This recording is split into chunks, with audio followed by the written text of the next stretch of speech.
په اچنار کې د خوراکي سامان قیمتونه کم نشول. چینی، وړه غوړي او نور سامانونه هم په ډیر ګران نرخ باندې ملاویږي. د علاقې اوسیدونکي وایي چې د تجارتي سامان لوی کاروان راتګ سره هم نرخونه نه دي کم شوي او انتظامیه د نرخونو کنټرول کې ناکامه ښکاري. عام ولس غوښتنه کوي چې د ټل پارچنار مین سړک د هر قسم تګ راتګ لپاره خلاص کړي.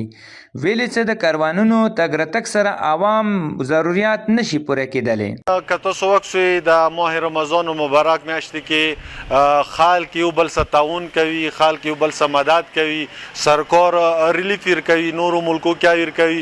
خو که دلته کورمې کې کوم هغه وخت چې موږ ته 2 هفتو کې یو وارې کنوی راشي، هغه کې سامانونه راشي، هغه سامانونه یو غریب سړي خپل هغه نه وتلی دي، واس نه وتلی دي، مهنګایي په ډبل دی، پټرول نشته، ډیزل نشته، بچیو سکولو مشکلات دي.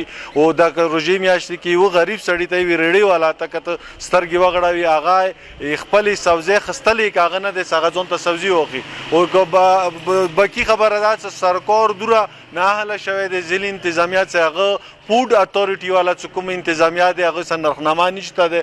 یوه سبزي بینډۍ 900 روپۍ، نن ورځې چې کومې بینډۍ پرون راغلې وي هغه نن ورځې 1500 روپۍ چلیږي.